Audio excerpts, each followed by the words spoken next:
Hello दोस्तों, आपका स्वागत है हमारे YouTube चैनल पर। मैं के सिंह आपको कराऊंगा लाभहानि। ये लाभहानि का चैप्टर सभी प्रतियोगी परीक्षाओं के लिए बहुत ही महत्वपूर्ण चैप्टर है। इस लाभहानि से संबंधित प्रॉब्लम्स के लिए मैं बहुत ही आसान विधि और शॉर्ट ट्रिक द्वारा हल कराऊंगा। हमारी वीडियोज को लगातार देखने के लिए हमारे चैनल को सब्सक्राइब जरूर कर लें, लाइक करें तथा दोस्तों में अधिक से अधिक शेयर करें, जिससे कि हमारे द्वारा डाली गई वीडियो का नोटिफिकेशन सबसे पहले आपको प्राप्त हो सके।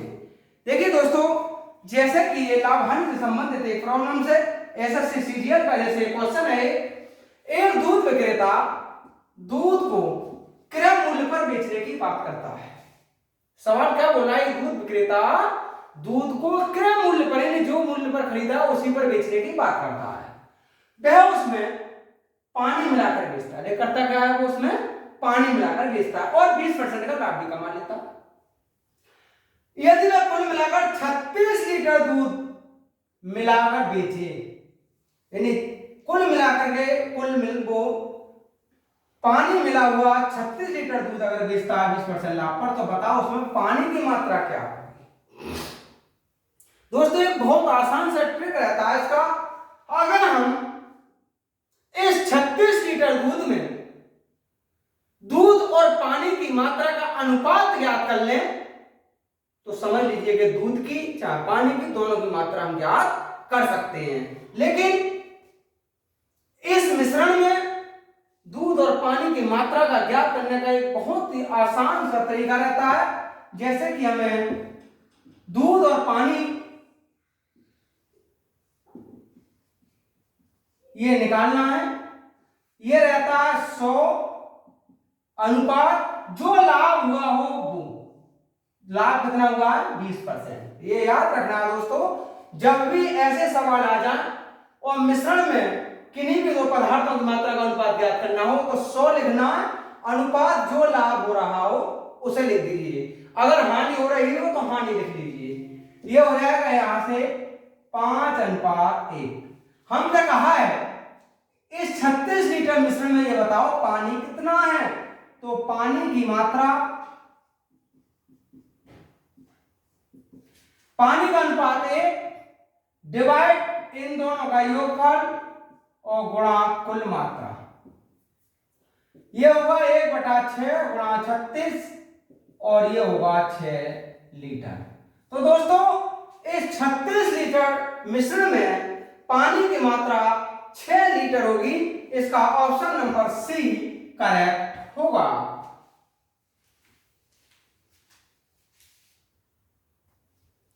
नेक्स्ट क्वेश्चन है दोस्तों, एक कंपनी अपने द्वारा उत्पादित वस्तुओं में से प्रत्येक को 180 रुपए की दर से बेचती है तथा प्रति वस्तु उत्पादन लागत 120 रुपए है।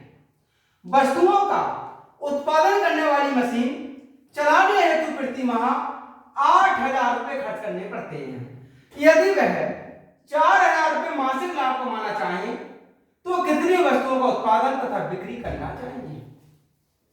दोस्तों, थोड़ा सा बड़ा क्वेश्चन है, लेकिन इस क्वेश्चन को बहुत ही आसान और सरल विधि द्वारा हल किया जा सकता है। जैसे कि उसने कहा है, यह बताओ कितनी वस्तुओं का उत्पादन या बिक्री करना चाहिए। तो दोस्तों, अभिष्ट वस्तु रहेंगी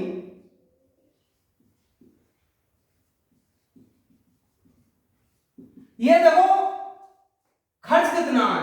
8,000 रुपए तो मशीन में चलाने में खर्च करता है वो। 4,000 का लाभ कमाना चाह रहा है, तो इसका मतलब महीने में कितना होना चाहिए? 12,000 रुपए। अरे भाई, उसे 4,000 का लाभ कब होगा? जब होगा 4,000 का लाभ जब वो 12,000 रुपए कमाएगा, क्योंकि 8,000 तो मशीन का खर्च चला जाएगा, 4,000 लाभ कमाएगा, तो मतलब उसका महीने में 12,000 रुपए की आय होनी चाहिए। अब प्रति वस्तु उत्पादन लागत 120 रुपए है, जबकि प्रत्येक वस्तु को 180 रुपए की दर से बेचा जाता है। दोनों में अंतर कितना रहेगा? डिवाइड कर लीजिए बस उससे। 180 माइनस 120, ये होगा 1200, यानी 12,000। यहां से बचा 60 और ये हुआ 200 रुपए। क्वेश्चन ने कहा था बताइए उसे कितनी वस्तुओं का उत्पादन या बिक्री करना चाहिए। तो दोस्तों अगर वो 200 वस्तुओं का उत्पादन या बिक्री करेगा तब उसे 4000 रुपये मासिक का लाभ मिलेगा। इसका ऑप्शन नंबर बी करेक्ट होगा। नेक्स्ट क्वेश्चन है दोस्तों, एक व्यक्ति एक सोफा सेट के अंकित मूल्य पर 20% और 5% की क्रमिक छूट लेकर उसे 3648 रुपये में बेचता है। यदि वह 25% की छूट लेकर खरीदता तो उसे कितने रुपए भुगतान करने होते। तो दोस्तों कितने रुपए भुगतान करने होते, कहने का मतलब क्या है कि उसका क्रय मूल्य कितना होता। भाई यही तो कहना चाह रहा है बस। तो दोस्तों इसका क्रय मूल्य होता, पहले ये देखिए कितने रुपए में बेचा उसने, 3648 में। दो बार छूटें मिली, एक बार 20% की तो 100 में से अगर 20 कम करे तो 80 बचा।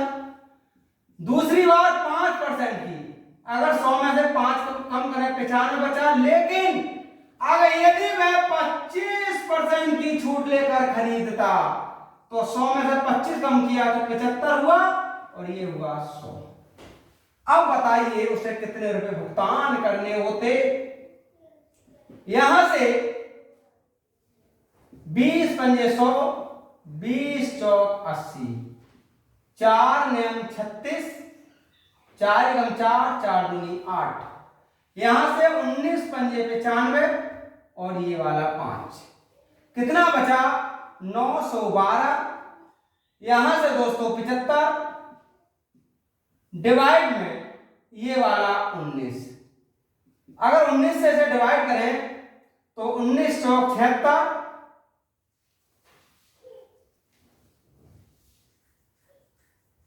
15 और 19 अट्ठे 152 गुणा 75, इनका गुणा किया ये आएगा 3600 रुपए। क्वेश्चन में ये कहा था भाई इसे डिवाइड कर लीजिए। देखिए अगर ऐसे नहीं आ रहा समझ में तो ऐसे कर लीजिए दोस्तों, 19 चौक 76, यहां से बचा 15 और 19 अट्ठे भाई 8 ना 72, 7 8 7 15, 152 48 का 75 गुणा करेंगे 3600 आएगा। उसने कहा था ये बताइए उसे कितने रुपए भुगतान करने होते। तो दोस्तों उसके लिए 3600 रुपए भुगतान करने होते।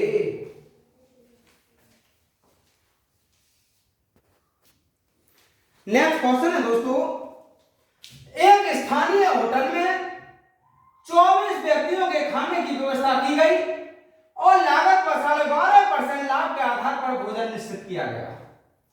लेकिन 3 व्यक्ति अनुपस्थित हो गए और होटल मालिक को 30 रुपए की हानि हुई। भोजन दर प्रति व्यक्ति क्या थी। तो दोस्तों अगर मान लीजिए यदि प्रति व्यक्ति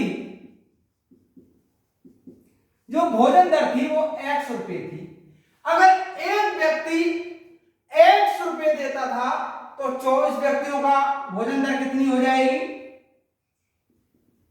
सभी व्यक्तियों की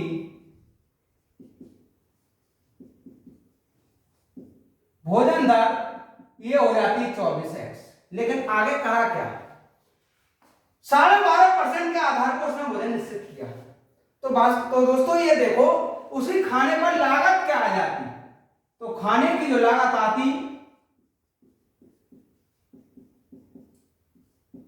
24x सारे व्यक्ति थे गुणा 100 डिवाइड कर दीजिए 12.5%, तो 100 में 12.5 जोड़ दीजिए और ये हो जाएगा यहां से 24x गुणा 100 गुणा 2, 200 में 25 गुणा 225, यहां से ये बचा 64/3x रुपए। आगे क्या हुआ, इतना कुल उसका एस्टीमेट था कितने व्यक्तियों का दोस्तों, वो भी 24 व्यक्तियों का। अगर 24 व्यक्ति खाना खा लेते तो 64/3x रुपए होटल वाले को देने होते। लेकिन आगे हुआ क्या, 3 व्यक्ति अनुपस्थित हो गए। जब 3 हो गए तो दोस्तों भोजन कितनों ने खाया फिर, तो इसका मतलब वास्तविक आय कितनी रही इनकी,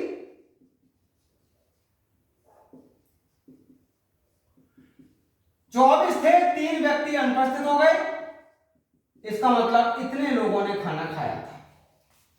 लेकिन जब तीनों अनुपस्थित हुए तो 30 रुपए की हानि की हो गई, तो वास्तविक आय कितना, उसका खाने पर खर्च कितना आया था, 64/3x, लेकिन 21 व्यक्तियों ने खाना खाया तब उसे 30 रुपए की हानि हुई। यहां से हो जाएगा 64x, 21 तिया 63x डिवाइड 3 बराबर 30, x बटा 3 बराबर 30, तब x बराबर हुआ 90। क्वेश्चन ने कहा था ये बताइए भोजन पर प्रति व्यक्ति क्या था, तो भोजन दर प्रति व्यक्ति थी दोस्तों 90 रुपए।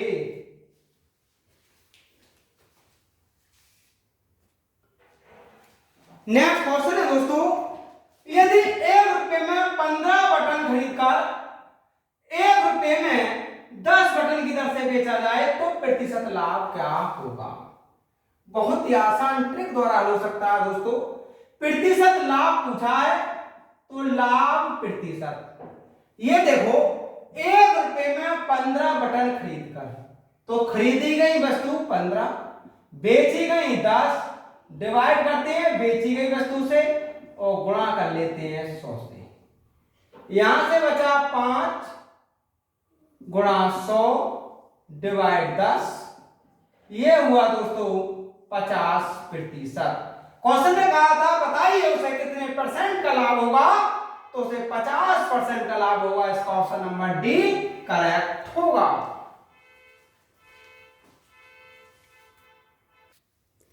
नेक्स्ट क्वेश्चन है दोस्तों, दो वस्तुओं का कुल क्रय मूल्य 2400 रुपए है। यदि पहली वस्तु को 20% हानि पर तथा दूसरी वस्तु को 20% लाभ पर बेचा जाए तो दोनों वस्तुओं के विक्रय मूल्यों में 4:3 का अनुपात होगा। पहली वस्तु का क्रय मूल्य क्या है दोस्तों, बहुत आसान तरीके से हल कर सकते हैं इसे। यदि पहली वस्तु का क्रय मूल्य x रुपए है तो दोस्तों दूसरी वस्तु का क्रय मूल्य कितना हो जाएगा, 2400 माइनस x, क्योंकि उसने कहा है कि दोनों वस्तुओं का कुल क्रय मूल्य 2400 रुपए, इसका मतलब इन दोनों का योगफल 2400 रुपए है। अब कहा यदि पहली वस्तु को 20% हानि पर बेचते हैं तो x को अगर 20% हानि पर बेचा तो 100 में से 20 घटा ली तो 80 हो जाएगा। फिर दूसरी को 20% लाभ पर बेचते हैं तो 2400 माइनस x, इसे 20% लाभ पर बेचा तो 120/100 हो जाएगा। तब इनमें जो अनुपात होगा वो 4:3 का हो जाएगा। फिर समझिए दोस्तों इस लाइन के लिए, उसने कहा यदि पहली वस्तु को 20% हानि पर बेचें तो 100 में से 20 घटा दिया 80 बचा, और दूसरी वस्तु को 20% लाभ पर बेचा 100 में 20 जोड़ा 120 हुआ, तब इनमें 4:3 का अनुपात होगा। यहां से यह हो जाएगा 80x गुणा 3, यह हो जाएगा 2400 माइनस x गुणा 120 और गुणा हो जाएगा 4, 20 × 80, 20 छंग 120, 4 से ये 4, 3 दूनी 6, यहां से बचा केवल x, यहां से बचा 4800 माइनस 2x, 3x बराबर 4800, तब x बराबर होगा 1600।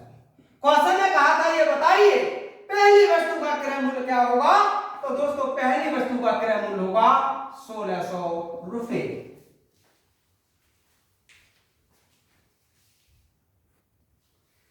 नेक्स्ट क्वेश्चन है दोस्तों, एक दुकानदार प्रतिशत लाभ की गणना क्रय मूल्य पर तथा दूसरा प्रतिशत लाभ की गणना विक्रय मूल्य पर करता है।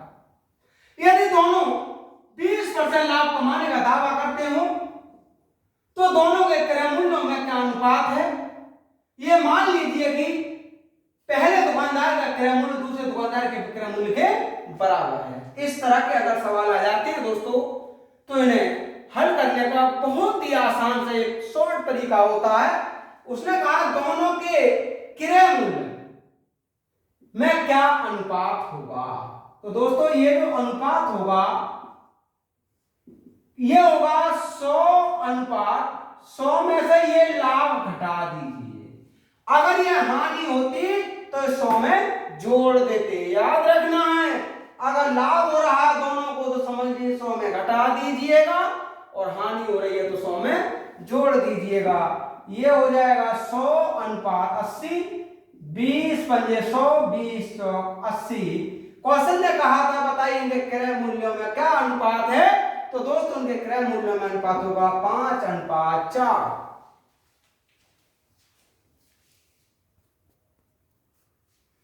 नेक्स्ट क्वेश्चन है दोस्तों, यदि 5 रुपए में 8 फल खरीदकर 8 रुपए में 12 की दर से बेचा जाए तो कितने प्रतिशत लाभ या हानि होगी। तो दोस्तों 5 रुपए में 8 फल खरीदे, 8 रुपए में 12 फल बेचे, लाभ होगा उसने कहा कितने परसेंट का होगा।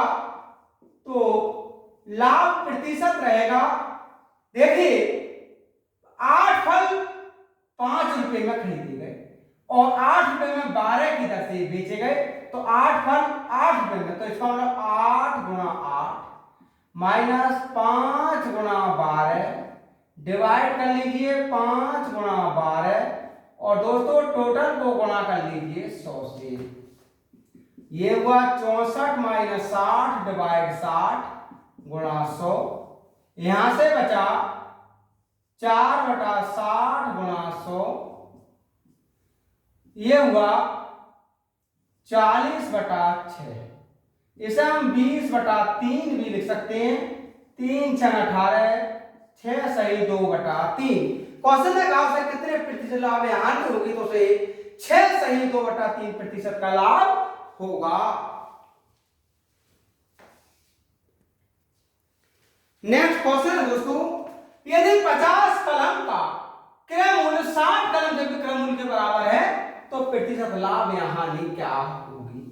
तो दोस्तों लाभ या हानि हमें निकालना है, तो प्रतिशत लाभ या हानि, क्योंकि पक्का नहीं कह सकते कि लाभ होगा या हानि। ये रहता है खरीदी गई वस्तुएं माइनस बेची गई वस्तुएं, डिवाइड कर लीजिए बेची गई वस्तुएं गुणा 100। अगर इसका सॉल्यूशन का चिन्ह पॉजिटिव आ जाता तो समझ लीजिए लाभ होगा, और यदि नेगेटिव आ जाता तो समझ लीजिएगा हानि होगी।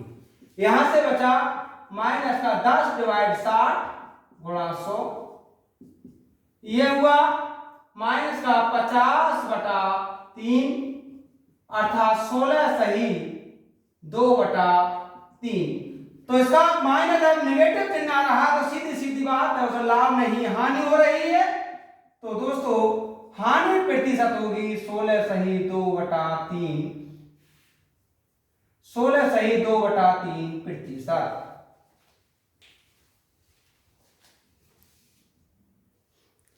नेक्स्ट क्वेश्चन है दोस्तों, एक दुकानदार 75 किताबें बेचता है और 15 किताबों के विक्रय मूल्य के बराबर लाभ कमाता है, उसका प्रतिशत लाभ क्या होगा। बहुत आसान सा ट्रिक होता है दोस्तों इसका। तो प्रतिशत लाभ होगा 15 किताबों के विक्रय मूल्य के बराबर लाभ होता है, तो 15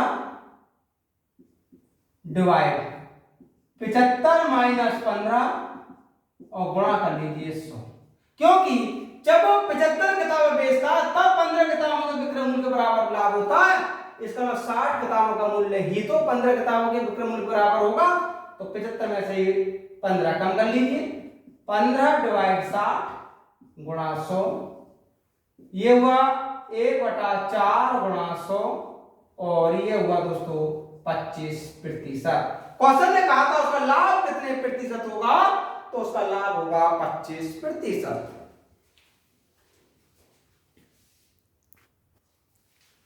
नेक्स्ट क्वेश्चन है दोस्तों, एक दुकानदार ये कहता है कि मैं सभी वस्तुओं क्रय मूल्य पर बेचता हूं, लेकिन वह प्रति किलो 150 ग्राम कम तोलता है, उसका प्रतिशत लाभ क्या होगा। दोस्तों ये तोल से संबंधित क्वेश्चन को रेलवे में अधिकांश पूछा जाता है। मैं इस क्वेश्चन को बहुत ही आसान से शॉर्ट ट्रिक द्वारा हल करा रहा हूं। देखिए, दुकानदार ये कहता है कि मैं सभी वस्तुओं क्रय मूल्य पर बेचता हूं, ठीक बेईमान दुकानदार, लेकिन मैं प्रति किलो पर 150 ग्राम कम तोलता। तो दोस्तों उसका लाभ प्रतिशत रहता है, ये देखो कितना कम तोला, 150 गुणा कर लीजिए 100 से, डिवाइड, ये देखो वास्तव में कितना तोला उसने, भाई उसे 1000 ग्राम तोलना था जबकि 150 ग्राम तो उसने कम ही तोल दिया। ये हुआ 150 गुणा 100, यहां से बचा 850। अब 5 या 15, 17 पंजे 85, ये हुआ 300/17, 17 यहां से 13 बचे, 17 सत्ते 119। भाई ये ऐसा कर लीजिए, 17 17 289, ये है 300 तो 11 बचा, डिवाइड 17, उसका लाभ होगा 17 सही 11/17 प्रतिशत।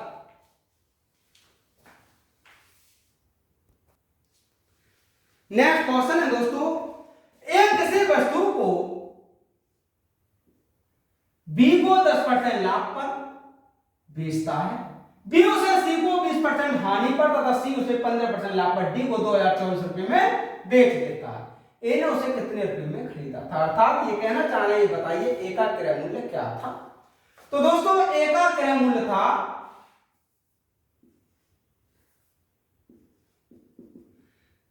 लास्ट में कितने रुपए में बेची गई वो वस्तु 2024 में, गुणा पहली बार में 10% का लाभ हुआ तो 10 जोड़ दिए 110 हुआ, फिर बी ने सी को 20% हानि पर बेचा तो दोस्तों 100 में से 20 घटा दिया 80 बचा, फिर सी ने डी को 15% लाभ पर बेचा, इसमें 100 में जोड़ा तो 115 हुआ। बस इसका सॉल्यूशन कर लीजिए, बहुत आसान सी बात। देखिए इसे 11 से पहले डिवाइड करते हैं, 11 × 11 9 बचा,